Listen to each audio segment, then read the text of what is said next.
още една важна новина. Първият български военен разузнавателен дрон създадоха екип от учени в филиала на Техническия университет в Пловдив и високотехнологични компании. След поредица от изпитания, първата партида от безпилотни летателни апарати вече е предадена на сухопътни войски.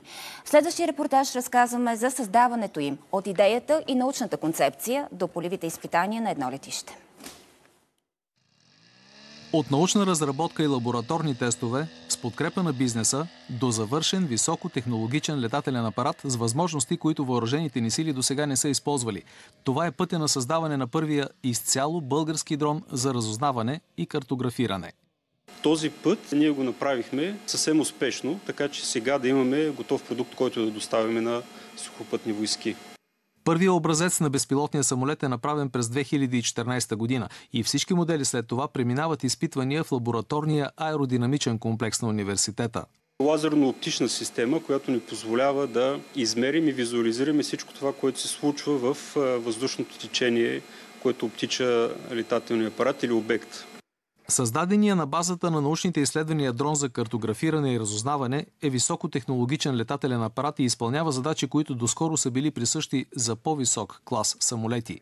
Изцяло българската безпилотна летателна система тежи 50 кг. Може да лети на височина до 4500 метра, а продължителността на полета е до 10 часа.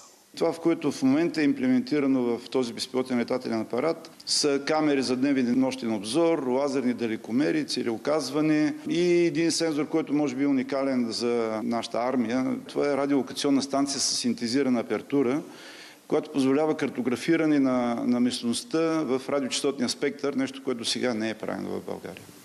Изпитванията на българските военни дронове са направени на полигона на съвместното командване на специалните операции край пловдивското село Чешнегирово. Всъщност и от специалните сили оцениха и сравниха системата с наличните, които имат при тях. И останаха с така много добри впечатления, макар системите, които те ползват, да са американски. Много от системите на летателния апарат са конкретно разработени и интегрирани във връзка с изискванията на военните.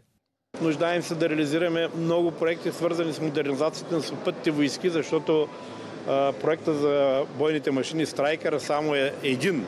Те се нуждаят от много повече оборудване в областта на безпилотните средства, командването и управлението.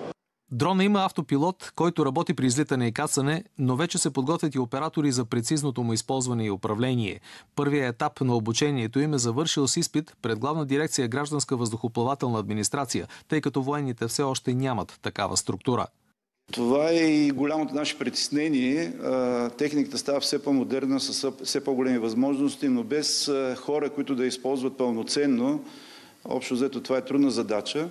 В деня на представянето на първия български F-16 Block 70, военните са получили и двете завършени безпилотни летателни системи с общо 6 дрона. Техните създатели са убедени, че в авиацията настъпва нов етап на развитие, който все по-силно ще е обвързан с технологиите и развитието на изкуствения интелект.